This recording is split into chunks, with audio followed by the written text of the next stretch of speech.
Welcome back, everybody, to another episode of Colony Drop, a Gundam podcast. My name is Brian. And my name is Isaac. This is your favorite Gundam podcast where we talk about everything from Gunpla to Gundam anime series, Gundam movies, Gundam, really everything. Everything Gundam, even the manga, clothes. You better believe it. That's right. We did talk about those Gundam jeans that one time. Oh, Gundam jeans, yeah. We're going to have a fashion episode, cosplay episode. It's coming.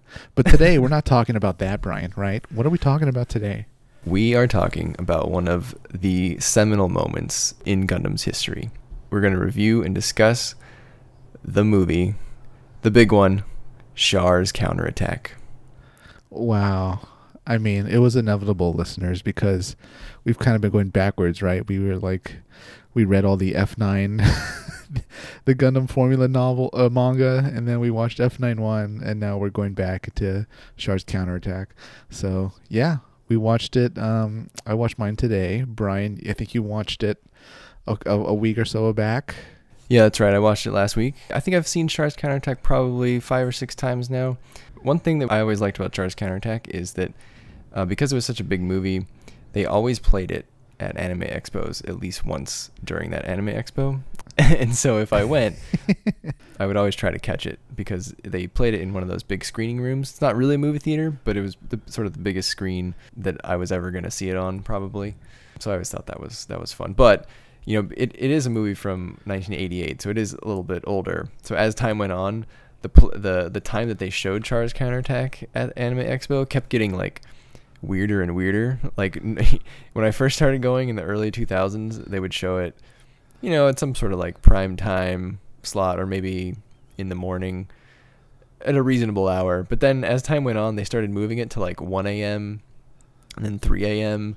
or maybe like 7 a.m. And I was like, oh man, like that's really late or really early. But it's just tradition. They have to do it out of just protocol. Yeah. But one thing I did notice, Isaac, I don't know if you knew about this. I did not know about this, and I'm kind of upset. They re-released it in theaters last year. Like a limited showing for like 1 or 2 days here in the United States. Was it like anywhere in California? Yeah, some of the bigger AMCs would have had it. But yeah, I think it was in December. So it was definitely before the pandemic, and it was for the 40th anniversary of Gundam. Yeah, those were the final good months. Yeah. I mean, I would have seen it, but at the same time, I wouldn't have paid an arm and a leg. You know, my opinion of this movie is that it was important, but I feel like at the same time, it has some flaws. It could have been better, and I'm not sure it was an incredible ending to not only Zeon versus the Federation, but also the ongoing rivalry with Amuro and Char. Interesting. Yeah. I think this will be one of the first times where our opinions probably diverge pretty heavily. I actually really like Char's Counterattack. Yeah. So this will be interesting. Yeah, it will. So let's start with some background facts, shall we? Do it. Dive into the lore and the history. Okay, so Mobile Suit Gundam Char's Counterattack is a movie from 1988. It was released theatrically in Japan. This was meant to sort of cap off, you know, everything Gundam up until that point. So you really, at that point, only had, you know, Mobile Suit Gundam, Mobile Suit Zeta Gundam, and Mobile Suit Double Zeta Gundam. So this was the culmination. This was the climax of Amuro versus Char, Federation versus Zeon. This is the granddaddy of them all. How can you watch it today? They did release it in parts of the world on YouTube, I think, within the last year or so for the anniversary on the Gundam Info channel. I don't know if it's still on there. You might want to check, but you can definitely get it on Blu-ray. I don't think it's on any streaming services at the moment, but definitely worth a check. But Blu-ray is probably your main source. Or you can go pick up the DVD that was released, back in 2004-ish, Yeah, Isaac? with that cool 3-ish? sleeve. It comes with like this cool sleeve that has Neo Zeon's logo. Yeah, that was probably the best DVD release that they did back in the day. Well, actually, no, Zeta Gundam was better, but the sleeve was pretty neat. So if we look at the log line, for this log line, I went and actually looked up what the Toonami promo said back in the day. You know, the ones that were voiced by Peter Cullen, because I thought those were really good. Do you remember those, Isaac? Yeah, absolutely. They were awesome. Yep. So according to Peter Cullen, aka Optimus Prime, the log line is 14 years after the 1-year war, Zeon forces yearn for redemption. Char, the leader of this rabble, has hatched a plan, Under the guise of surrender, Zeon will make their final assault. Deeming Earthlings so vile a creature, Char schemes to save the planet by destroying the people. Only the Lundo Bell, Amuro Ray, and his Gundam stand in their way. That's fairly accurate for the movie. That's a really that gets me pumped for the movie. And then you watch it, and it's like a quarter of it's about Quest Pariah. Yeah, like, we'll get the Quest. Okay. For sure. So let's talk about other versions of this. Like, how does this exist across all of Gundam media? So there is the movie, which when someone says Char's Counterattack, they're primarily talking about the movie. But Isaac, did you know there are 4 other versions of Char's Counterattack? No, I mean, do you mean like there were 4 edits and some are longer than others? No. So there is the original novel that the movie is based on, which is called Mobile Suit Gundam Char's Counterattack. Well, it was originally called Mobile Suit Gundam Char's Counterattack, and that novel came out in 1987 through 1989 in a magazine. They changed the title of that to Mobile Suit Gundam High Streamer in 2002 when it was re-released. So that's number 1. Then there's another novel from 1988 called Mobile Suit Gundam Char's Counterattack Beltachika's Children. And that novel is based on the movie idea that Tomino wrote when Sunrise said, go ahead and make Char's Counterattack into a movie. He rewrote the plot from what is now called High Streamer and made Amuro together with Beltachika, which was his love interest from Zeta Gundam, some people may remember. And Amuro was seen as more of a, quote, family man in that version. And Sunrise eventually rejected this idea, and they went back to making the movie based on the original novel.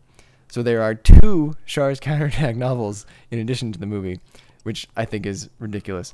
And the Beltachika's Children novel is the one that has the different designs for the new Gundam and the Sazabi. So instead of new, it's High New, and instead of Sazabi, it's the Nightingale. But notice that High New is in Beltachika's Children. High New is not in High Streamer, which I think is very confusing. Yeah. Oh my God. This is already. This is a case of having story ideas, and then you had multiple tangents you wanted to go off to or things you wanted to change. So you just released each version of that rather than just the one story. Yep. Okay, and we're not done. There's still 2 more. Oh, no. There's a Char's Counterattack manga. There's a Char's Counterattack manga adaptation from 1988, which is also written by Tomino. I'm pretty sure that is basically a straight retelling of the film, but in manga format, which is pretty common. I mean, we get things like that over here in the United States. People make comic book versions of the film or novel versions of the film like after the film has come out, which is, I don't really ever know who reads those, but that's there, I guess, if you want to go read it. And then the final version is a manga adaptation of the Beltachika's Children novel, and that started in 2014, and I think it's done. I think it went 3 or 4 years. I think they made this manga adaptation of that novel because that novel has a lot of fans, because a lot of fans love the High New and the Nightingale designs. They're pretty awesome. They're pretty great. Yeah. You know what? As the listeners probably know, I'm pretty pro Zeon, but I would rather have a High New than a Nightingale. Ooh, that's a big decision right there. Take that, Char. You traitor. Oh. So with that background, regardless, the one we're talking about today is the movie that everyone knows and loves from 1988. So Isaac, why don't you take us into the story a little bit? Okay. This movie, whether you like this or not, the story dives into it, doesn't it, Brian? It starts off immediately with a new Neo Zeon. I'm guessing this is our 3rd version of Neo Zeon, if I'm counting correctly. Anyways, this one's being led by Char, and it opens with them dropping an asteroid on Lhasa, Tibet. Hathaway narrowly escapes, goes to space. He meets Bright Noah, his dad, and they and oh God, how do I continue the story, Brian? All right. So much is happening at once. All right. At the same I agree. This movie marches forward at a breakneck pace. Yeah. And I would say that this movie is just as fast-paced as F91, but covers less story, and it worked better because you already know half the characters, whereas F91 had none of that. Char's Counterattack is more contained and involves people you already know about. So it's more palatable. But that said, you need to pay attention to every line of dialogue in this film. Right, because right off the bat, it turns out that there's going to be a peace negotiation, and then of course Zeon turns on them, and it was a bad peace negotiation. I was like, of course, the Federation would trust Zeon, and then and then it backfires. But yeah, I don't know how to succinctly summarize the plot except saying Neo Zeon and Londo Bell fight it out and Char and Amuro fight it out also, ultimately leading to Char's plot to drop Axis on Earth, and not even just Axis. He was gonna irradiate the Earth by putting whatever remaining nukes that the Federation gave him. They were on Luna 2, or not Luna 2. I think it was Fifth Luna. No, he dropped Fifth Luna. Luna 2. Yeah.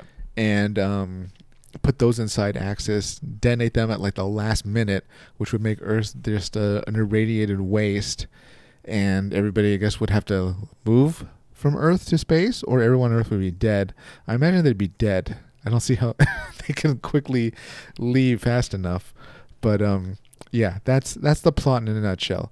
But the details are really relationship based. Char and Amuro having their final sort of duels and ideological banter back and forth, kind of.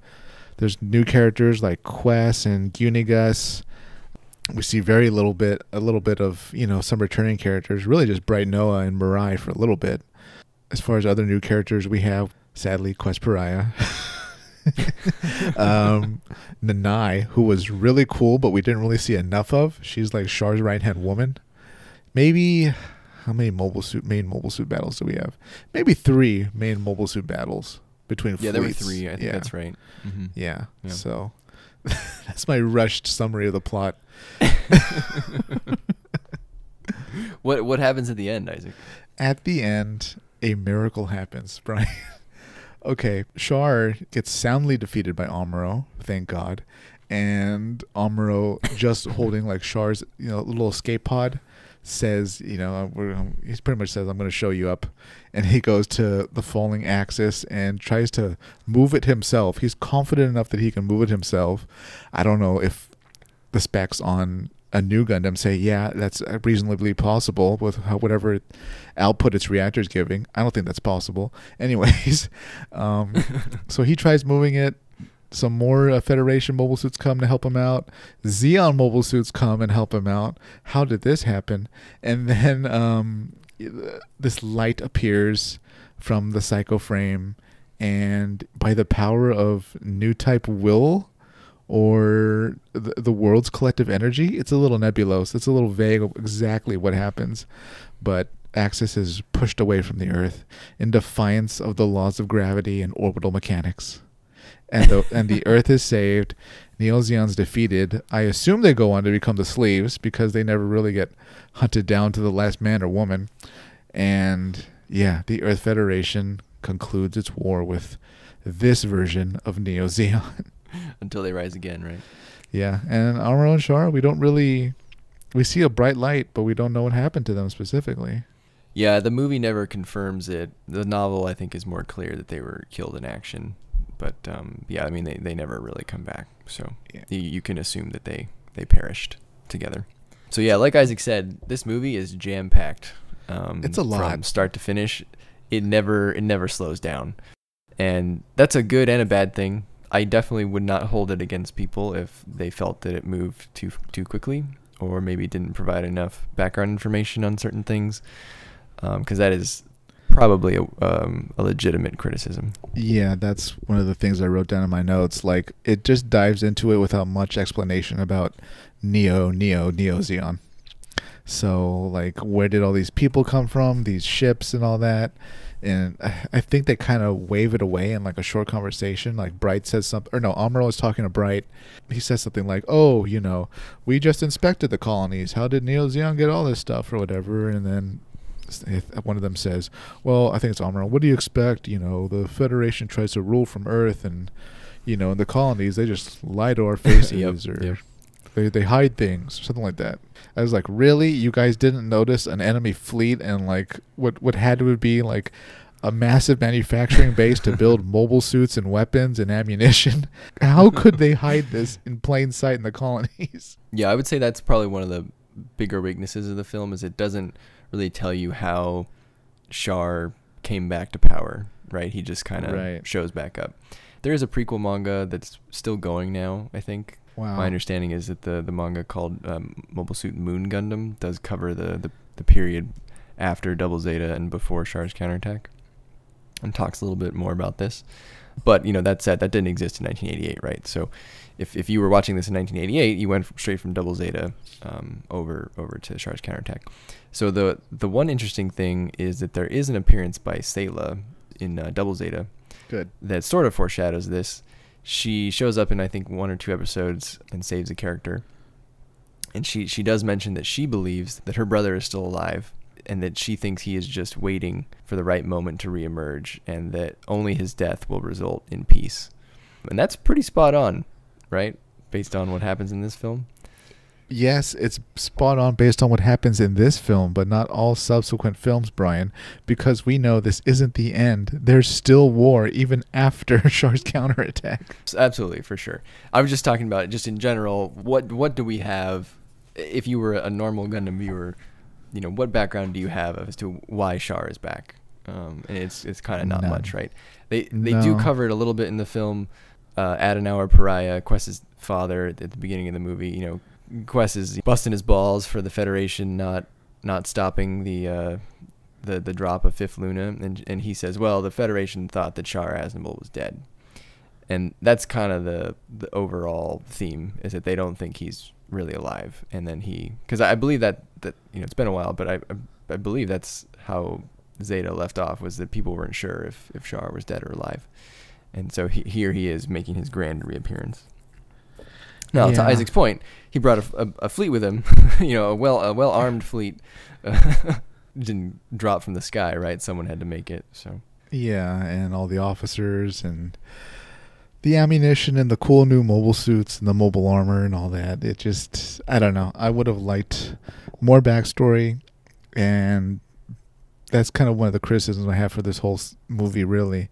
I feel like, to wrap it up, it seems like such a bizarre thing to make this a movie rather than, you know, have Tomino say, I actually want to make this a final series. You know, they would have had so much more room and time to flesh out all the characters, all the complex relationships, rather than just cram so much into it. And every minute, I think, with Quest is a minute we could have had with Char and Amuro that was stolen. Yeah, I think that's probably fair too. I think it definitely would have worked better. It doesn't have to be like a 50-episode show, but I think if this was made today, this would have been great as like in a format similar to Unicorn, you know, like a 5 to 7 episode OVA. That would have been great. I agree. It was quite a wild ride. What did you think about the different, you know, characters in this film, Isaac? Let's start with Amuro. In my opinion, Amuro wrecked face in this film. He was unstoppable. He just mowed down the Gyaradogas in the Rigazi, and then once he got New Gundam, no one really stood in his way. Like, he schooled Yune, he schooled Quest, he really even schooled Char at the end. I mean, they definitely dueled pretty intensely, but there wasn't a moment where I was like, oh, Amuro's getting his ass kicked and he's about to be beat. No, he just calmly dismantled everyone in his way, proving that I think he is the most well-rounded and most talented pilot in the Universal Century. Absolutely. Have we seen anyone else kick people's ass like Amuro does?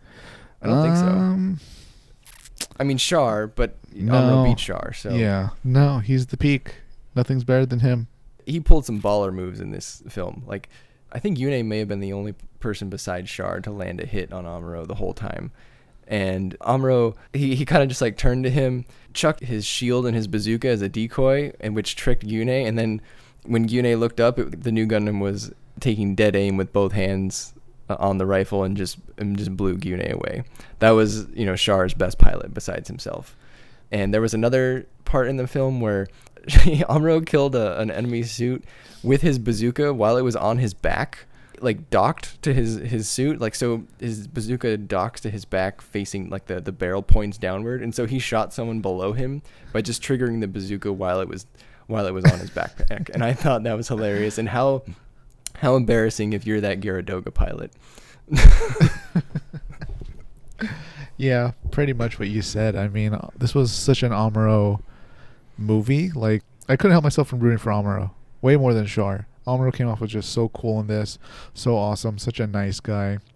The ideals of humanity personified, you know, and Char was just so delusional and bizarre, and I don't know. This is like, I think this might be Char's worst movie. Right, because he's kind of cool in, like, you know, Mobile Suit Gundam and Zeta, but here he's like just, I don't know. There's like a lot of Neo Zeon people comment about like how he prefers like younger women. Oh, that was good. Yeah, that was Yune. Yeah, I was like, wow. It was a direct criticism for sure. This is Char's most extreme movie in terms of like viewpoint, right? They talk a lot in this movie about how Char's time on Earth, referring to his time in Zeta Gundam, you know, working with the AUG, you know, on Earth against the Titans, about how that made him see that, or how that convinced him, whether it's true or not. After that, Char now believes that, you know, Earth is, the people on Earth, or at least the government on Earth, is irredeemable, and in order for him to save the Earth, he needs to get rid of the people. His method of doing that is pretty extreme, right? Because not only would Axis wipe out the government on Earth, it would wipe out all the innocent civilians. And that's the theme of this movie, right? You know, Amuro believes and has always believed that while the Earth Federation may not be perfect, people can always change and do better. And so Amuro believes in, you know, the human spirit, right? The ability of humanity to solve their own problems. Char believes that at least the people on Earth are not capable of that, and that they need to start over, essentially. And I think this is the perfect conflict, because to an extent Char is right in that, or Char was no, to an extent that Char was proven right. Say? Because because right, I mean, we know that there were more wars after this, right? Yeah. So by keeping the Federation government in place, you know, it didn't work. Right? I mean, they conspired with the Vist Foundation in Unicorn and tried to wipe out a colony. They presumably conspired with the Crossbone Vanguard later on, right? So the Federation didn't get better. But if you're Amuro, if you're the good guy, even if you would admit that Char is right in that respect, you can never cross that line of just complete mass, mass genocide, right? Yeah, and it's also so hypocritical of Char, because he says all this stuff about people living on Earth, blah blah blah. You know, even Yune says like weird. No, sorry, I think it's Hathaway says some weird stuff that sort of agrees with Char, right? About, you know, oh, people on Earth only used half their brain or whatever. But that was Quest, I think. Char recruits Quest, and she's from Earth, so. It completely destroys his argument. I know he's kind of blinded by whatever blinds him around young women or whatever. God, how old is Quest? You know what? We're not even going to go there because we know what it means. Anyways, Quest is from Earth, and she's like an incredible new type, even without the enhancements that she got later on, which made her even better. So his argument about people on Earth being maybe more warlike, or, you know, just badder in general, doesn't really fly, because he recruits one of these so-called tainted Earth people. So Char's a hypocrite.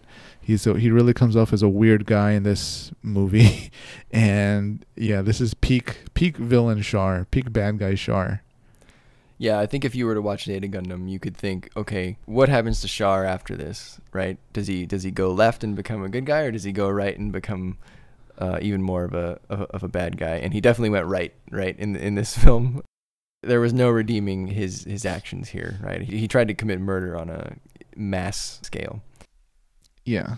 And yeah, I think that discussion between Hathaway and Quest was kind of getting to the point of the movie, right? Where, you know, Quest is saying, well, the Earth has no right to rule over the colonies from afar. And that's the overall conflict in Gundam from the very beginning, right? I mean, that's Zeon in a nutshell. And I don't think there's anything wrong with having that opinion. I think a lot of people would probably agree with that. But then Hathaway says, well, that may be, but does that give Char the right to freeze the Earth? And I think most reasonable people, including Amuro Ray, would say no.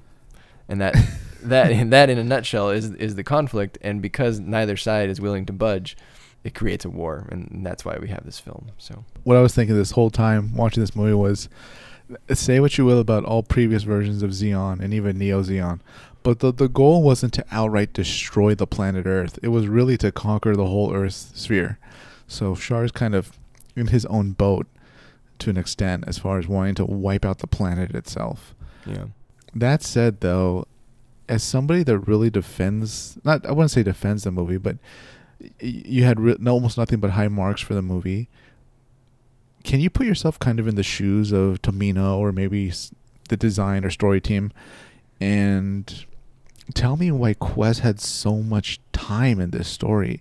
Like, I can't understand why this character has taken up so much time and became almost like the eyes of the audience in a way. Like, you know, she's so new to the whole setting and, you know, the intrigue and the factions and combat, and they throw her into it. Why did they do Quest? Why such an annoying, bratty, bizarre choice of a character? I feel like. Can you think of anything? Do you have any thoughts on it? That's a good question. I've always viewed Quest and Hathaway as like a pair. I think Tomino likes to write about young characters. He always writes about young characters in all of his Gundam series, all of his Gundam work for the most part. Right? I mean, when he writes about Amuro, I forget his exact age, but he's definitely younger than 18 in Mobile Suit Gundam. When he writes about Camille, he's young. When he writes about Judah, he's young. You know, and now Char and Amuro are aged up a little bit in this. You know, they're both full-fledged adults. I think Amuro's in his late 20s and Char might be 30 or, you know, in his early 30s in this. So I've always viewed Hathaway and Quest as sort of the new eyes of the audience, as you said, if you were a younger person trying to watch this film. They're the people who are now living through this conflict for the first time that Amuro and Char are veterans of at this point, right? I mean, Amuro and Char's opinion at this point is not going to change. But Hathaway and Quest are still young enough to sort of make their own decisions. And it shows that, you know, Hathaway falls more on the Amuro side, whereas Quest clearly latches on to the Char opinion of these people are bad, let's just kill them. And Hathaway is, well, yeah, they might be bad, but that seems pretty extreme. Why she was given so much screen time, I don't know. I agree, we probably could have seen a little less of her. That's also a little hindsight too, right? I mean, when you make the movie, you don't necessarily know that Quest is going to be poorly received. Maybe they thought that Quest would have been a favorite somehow. How on God's green earth could such a bratty, spoiled, annoying character possibly get a lot of fan support? Comment below if you're a Quest fan. I mean, how is this even possible? No, that must not exist. There are no Quest fans. There's no Alpha Azaru fans. I've never met a Quest fan. I think everyone that I've showed this film to who maybe is not a Gundam fan, I think they've all thought Quest was annoying. So normally I would say, well, there's got to be some fans out there, but I personally don't know any Quest fans. But yeah, Nope. if you do like Quest, yeah, Char. absolutely. Tell us why, and tell us why you like Quest. How did this happen? Because I think that can lead down a few different roads, right? I mean, Quest can really ruin someone's enjoyment of this movie for whatever reason. It doesn't particularly bother me that much. I don't really enjoy her character, but I get the point of it.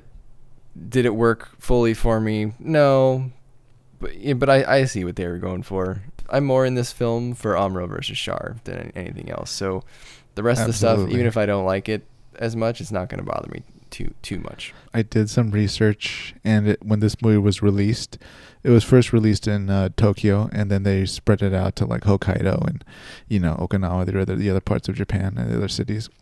On opening night, they said upon her death, the audience stood and clapped. Oh my God. I'm kidding. That's not true. Well, it was believable. You had me.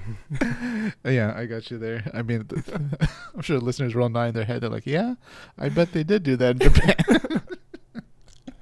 Oh, that's funny. Let's talk a little bit about how Because it's interesting, right? This film, you have Amuro sort of defending the people on Earth, but at the same time, the Federation is being pretty shady and pretty dumb. Oh my God. This was like, once again, the Federation was acting like the Federation.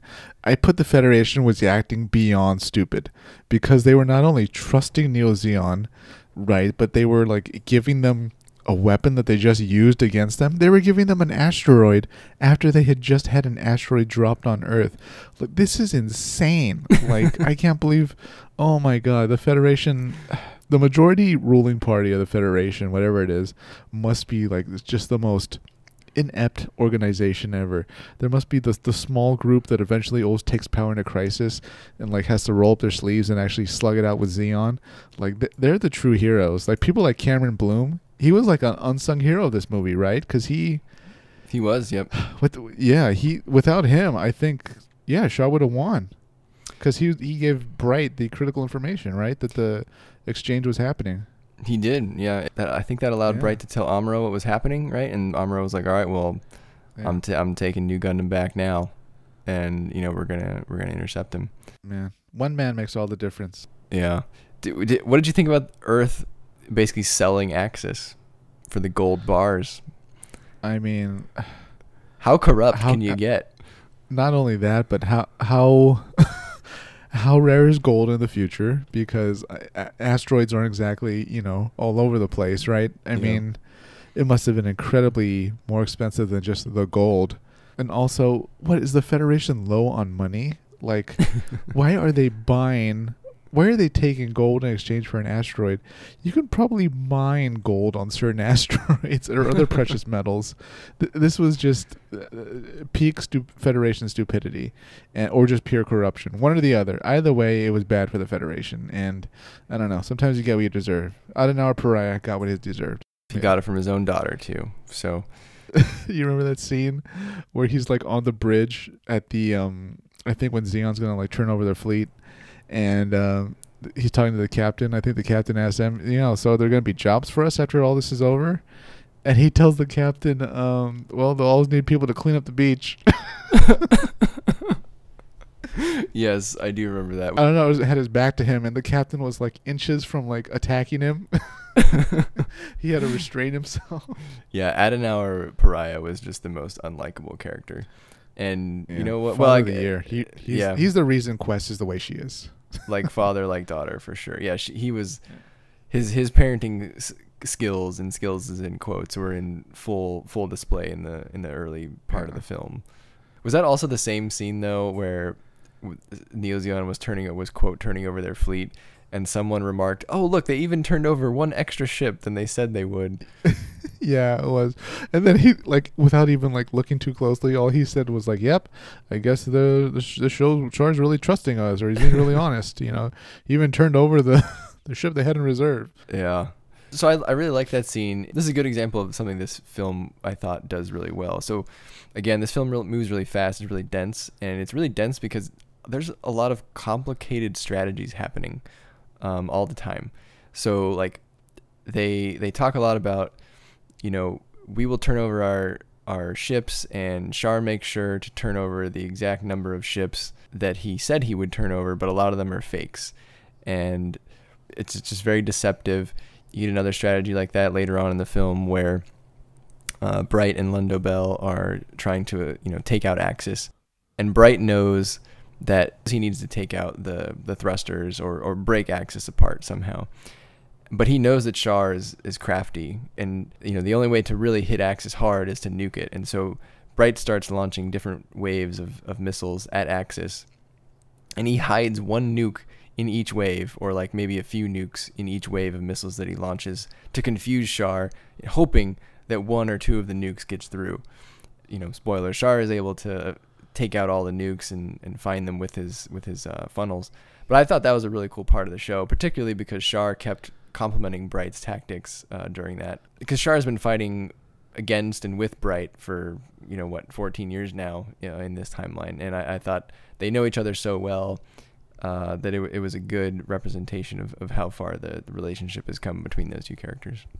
Yeah, that was pretty cool. Actually, I don't think Char said he knew Bright was in command of that ship, did he? Well, he could have known, right? Yeah, he knew Bright was Yeah. in charge of London Bell. He kept saying, "Oh, good, you know, like He's well, like, "Oh, well Bright." played, Bright, well played."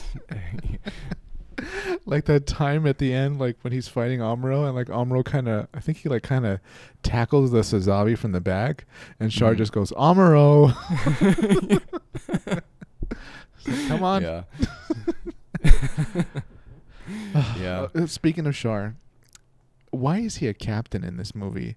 Like, why don't they call him Admiral or like, I don't know, Supreme Commander Char? I thought that was so weird. Yeah, that's interesting. I don't know. Maybe because he still participates in the battles, right? Because Char's never been one.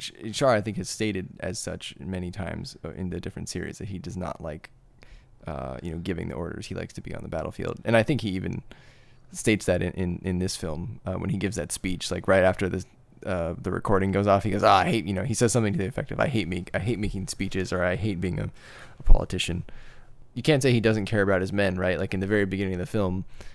Like you said, when it starts off with a bang, Yune is in trouble a bit because he's dueling Amuro, and that's not going to end well for him. So Char knows that, okay, well, that means Yune is in trouble, so get me out there, and he goes out and duels Amuro.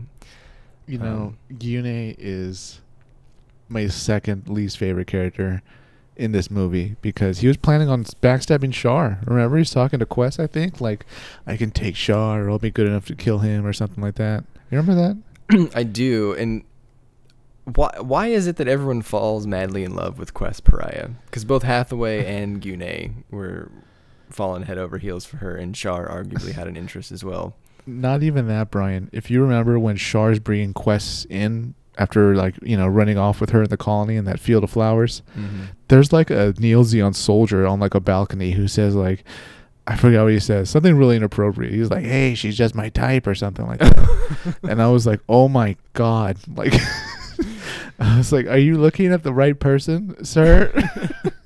Can we court-martial this man immediately? Jesus, what the hell's going on in Neo Zeon? Yeah, I mean, maybe we should talk about this because, like, this is actually kind of important for the upcoming film, Hathaway's. Well, I guess it's just called Mobile Suit Gundam Hathaway, but what used to be called Hathaway's Flash. So Quest Pariah is like we've talked about, this sort of younger girl. I think she's probably 14, 15 in the film, I would imagine. Can't be much older than that, right? Actually, Brian, I'm not sure if this is accurate online, but I read 13. 13, okay. So, yeah, somewhere early Yikes. teens. Yeah, 13. Yikes, Char. We meet her very early on in the film, and she has this big interest in new types, and she sort of has an interest in both Amuro and Char, but her philosophy starts to align with Char's very early on, after she perceives that she has been rebuffed by Amuro's love interest, Chan, which was really funny. Oh, God. And Chan was just like, what are you talking about? Go away. Like, why are you here? Like, I work here. Who are you? But along the way, Quest acquires all these admirers. She acquires Hathaway Noah, who's the son of Bright Noah. They meet on the plane, I guess I should say on the shuttle, right, from Earth to wherever they were going, the Londonian, I guess. Char then picks up Quest and takes interest in her. She's almost a replacement for Lala, and that's actually mentioned later on in the film, which is a little disturbing. And then when she goes under Char's wing, Yune, Char's sort of right-hand man at this point, also falls in love with Quest. So I don't know, Isaac. I don't get it. What this girl must have a magnetic personality or something. I'm gonna chalk it up to her new type powers or something, because like her hair is like turquoise, and Amuro's the only man that apparently keeps a level head or something, because he pays her almost no mind. Yeah. He's like, why are you? It's dangerous to be on the mobile suit deck. Please go away. He maybe met her once, and then like the rest of the time she was just another Xeon pilot that he had to destroy. Yeah. I mean, young characters are always very emotionally sensitive in Tomino's works, right? I mean, Amuro definitely had his emotional moments. Camille, I think, no explanation needed there. Judah was pretty level-headed for the most part. But, yeah, I mean, Hathaway, he's at that Tomino age where I guess the hormones are raging in Tomino's stories, and you just fall madly in love with these people that you've just met. Yune, I mean, he is a cyber new type, so he's already unstable, I guess. And so maybe he's latching on early, and Char's clearly using her as somewhat of a replacement for Lala, or at least he sees a potential there.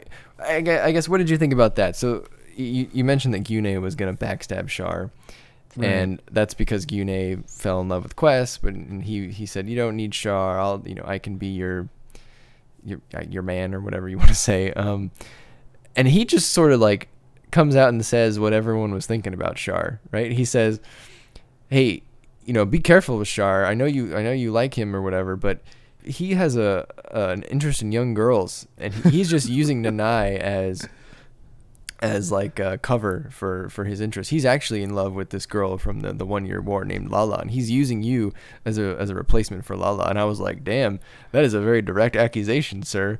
Yeah. I mean, it even gets worse from there. Do you remember that scene where Quest like ran into the bridge and Char was there? And she said, are you just using me as a substitute for Lala? And like everyone in the bridge crew just turns around.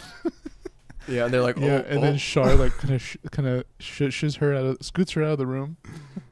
Mm-hmm. Oh, yeah, boy. But then Char like confronts Gyune about it, and I think they were getting into their mobile suits, I think, right, or maybe like on an elevator or something, and he just whispers to Gyune like, how dare you say this about me, such and such. I guess, where do you think that this Neo Zeon Char lies? Do you think he's really interested in Quest, or do you think he's really in love with Nanai? No. I mean, do you think he's really using Quest as a replacement for Lala, or do you just think that he sees talent there? I'd say Quest is his substandard Lala substitute, but at the same time, I don't know. Char is ultimately in love with Char. He loves his own ideology. He loves hearing himself talk about how Earth needs to be wiped out and all that. And Nanai's so competent. I wouldn't be surprised if in whatever side story they release, she ended up being the one that founded the sleeves pretty much, and stuck around until Full Frontal showed up. Because she was that good, right? She was like always on top of things. She didn't take any of Quest's nonsense. She was the only one that slapped her. Yeah, she was the equivalent of Bright, right, on the Zeon side. Yeah, I'd say Char was, he was juggling things at once. He had Nanai, and then he had his little, useless kind of quests. It was both at once. Yeah, I agree. I think Char at this point just views everyone as a tool, as the means to his end. Yeah. Right? I mean, I think he definitely loved Lala at one point, but that point is gone. I personally don't buy that he was really in love with Quest. Again, I think he's just using her as a tool to get to his end. I don't think he necessarily loves Nanai though either. No. I mean, I think at some point in the movie, what does he say? He says Nanai has been very nice and very useful to me, or something like that.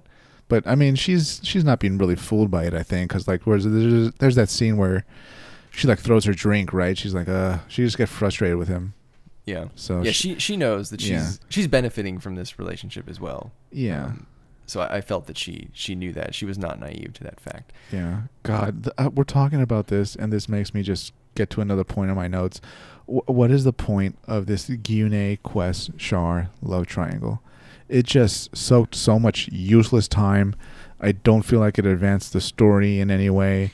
It had almost nothing to do with the plot involving actually attacking Earth. It didn't tie into really Amuro in any way. I just thought it was such a bizarre tangent to go off on. It felt like a bullet point someone wrote when they were brainstorming. Like, we need a love triangle. Why? Well, we just need one. It's good for the story. And I was like, no. It's in retrospect, it shouldn't have been this.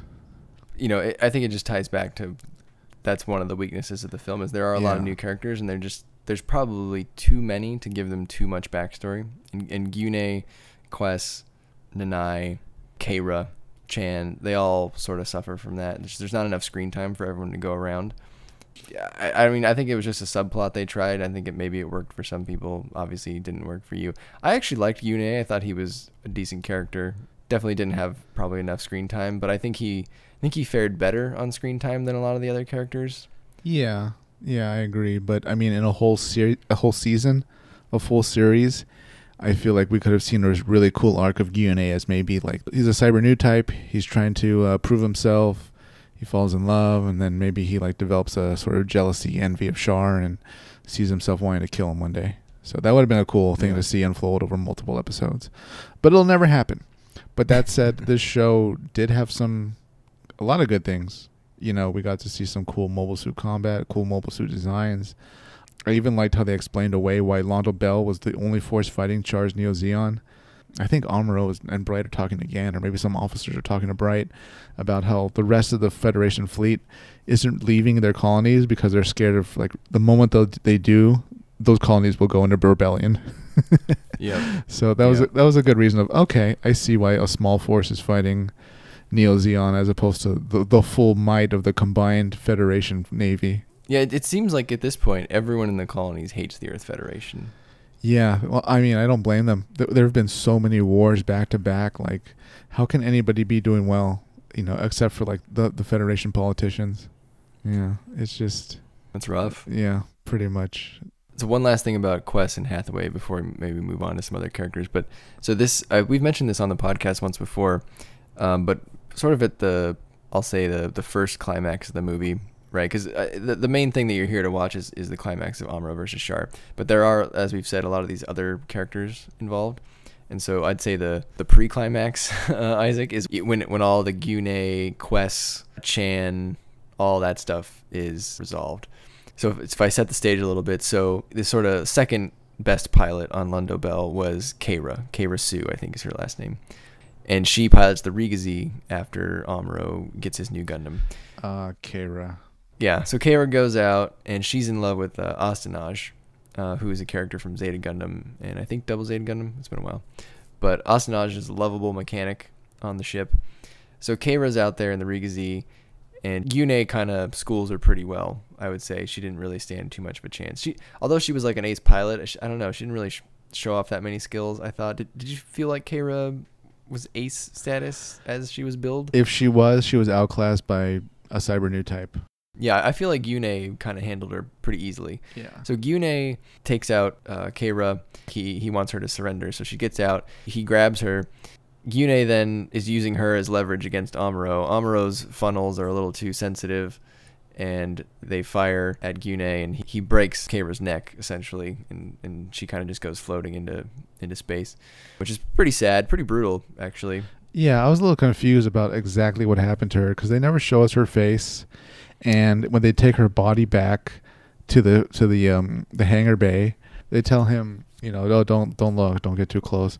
So I thought maybe he squeezed her, and, like, the inside of, like, her visor was just, you know, jelly. Yeah, it was something. I took it that he shook her violently enough to do fatal damage in whether it was squeezing or neck breaking or both. That starts the first moment where I think Amuro was pissed at Gyune. So then everyone finds themselves back on the battlefield a little bit later. Amuro is up against Quest and Gyune, and I thought there was a good remark. Amuro remarked that Quest's presence felt more playful than evil or as a threat. And I was like, oh, that's him basically just saying you're not really a threat to me at the moment. And so Amuro's, you know, fighting Gyune and Quest, and remember he's pissed at Gyune for killing Keira. And he ends up killing Gyune, like I said earlier. And he schools Quest just as well.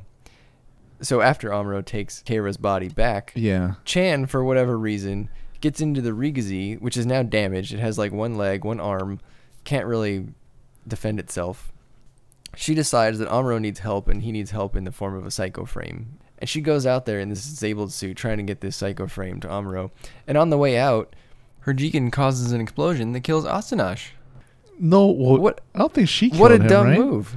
Did she kill him? I thought so. I thought they take a hit, and then, like, it's implied he dies because there's an explosion near him, and then, like, that explosion also killed the pilot of the Jigen near Hathaway. That's why you see, like, a body kind of fly out of the Jigen, and then Hathaway. That explains how Hathaway was able to get the Jigen. I think they got hit by a missile at the same time, but it was like she literally just left the hangar bay, and then they take a hit, and you assume that Astonaige is dead. Yeah, poor Astonaige. He made her favorite pasta. What was the pasta? Comment below what pasta Astonaige made. Do you think it was rigatoni, penne? Yeah. Farfalle? Or was it like ravioli? If it was ravioli, what did he stuff it with? You know, it could be anything. Like, yeah. That should be on the menu at the Gundam Cafe. Astonaige's pasta. Or wouldn't it be Keira's favorite pasta? Yeah, like Astonage's pasta for Keira or something. Or Oh yeah, so sad. It's always in a blood red sauce. Oh, Like her visor. They serve it in a helmet upside down. so sad. Xeon.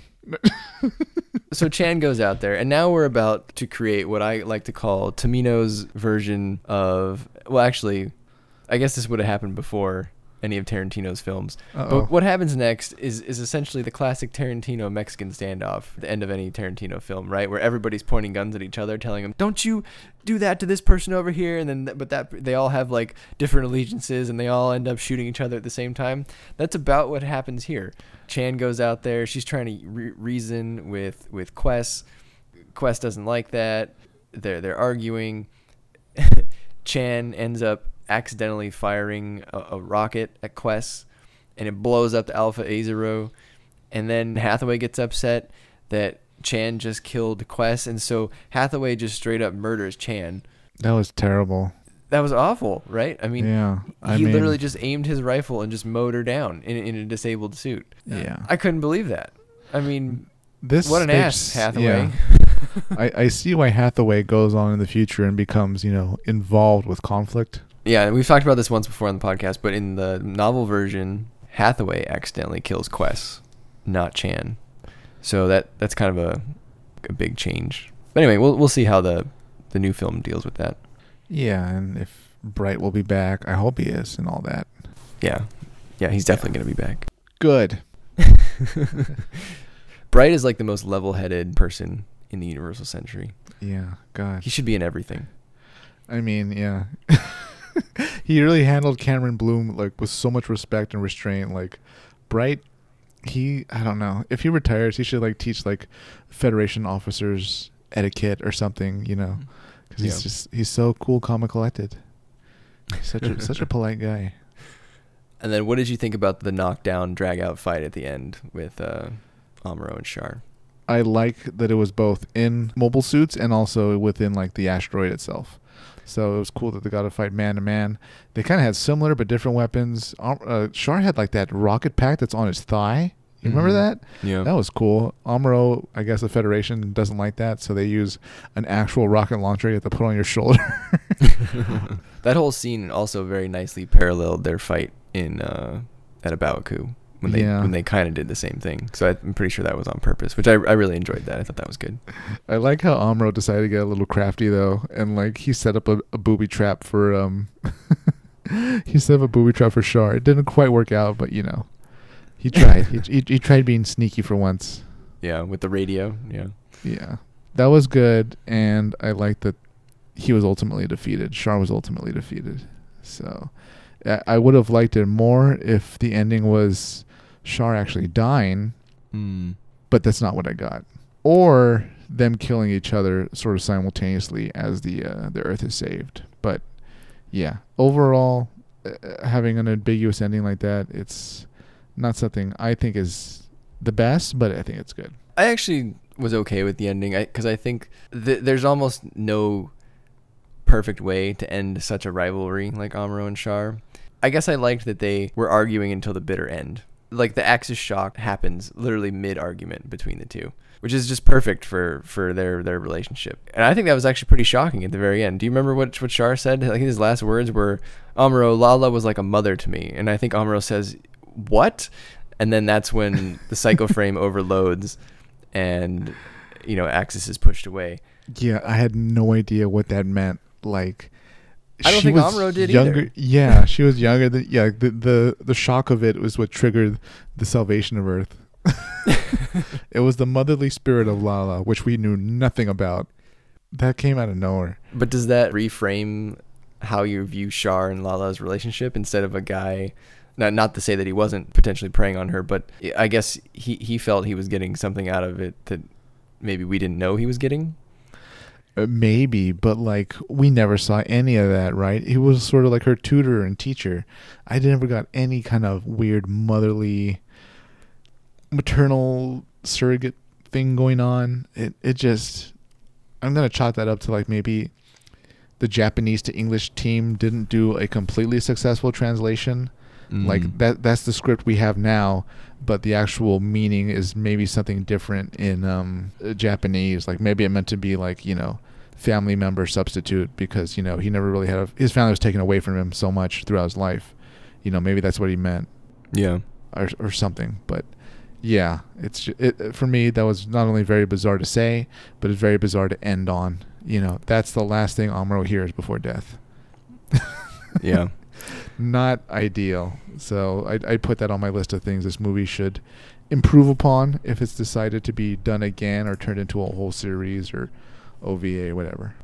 Well, look, I would love it if they animated that Beltotchka's children manga with the Hainu and the Nightingale. With modern animation, oof, that could be a good time right there. I don't think it'll happen, but if they did get to it, I feel like it would be amazing to just have them flesh out the whole story more. You could have Quest come back, maybe just make some changes to her character and how her role in the story is. It's just that there's so much room for improvement. There's a few mistakes, there's a lot of successes, but there's also room for improvement. That fight was just so good at the end between Amuro and Char. I like that it was a clear victory for Amuro. No one really interfered. We got a clean one-on-one. They clashed sabers. Char had that funny moment where he was upset that Amuro's saber was stronger than his. Char did get in like one pretty good hit on Amuro. I think he like sliced his crotch open. But after that, Amuro, he took Sazabi's arm off, and then he pulled out like the cabling in Char's in the Sazabi's neck, and then he just started punching him in the face, and he kicked him in the gut. I thought that was a brutal hand-to-hand combat fight for these really advanced new type suits. Yeah, and I mean the Sazabi's a little bigger than the new Gundam. I don't think by a lot, but it clearly was outclassed by the new Gundam. New Gundam isn't just for show. I guess not. I mean, they really went all out, and it's, dare I say, the most powerful Gundam in the Universal Century. Ooh. And we're going to cut it there for time. Next week, we'll conclude our review of Char's Counterattack by discussing the mysterious ending and all the mobile suits. Spoilers, Isaac really hates the Alpha Azaru. If you enjoy this podcast, please leave us a like and hit that subscribe button. We'd also love to hear from you, so please leave us a comment with your thoughts on the film. Tell us if you're a fan of Quest Pariah and what your pick is for Kayra's favorite pasta. You can reach us on Twitter at Colony Dropcast, on YouTube, and on Instagram, also at Colony Dropcast. Keep those Minovsky reactors warm and stay safe out there, everybody.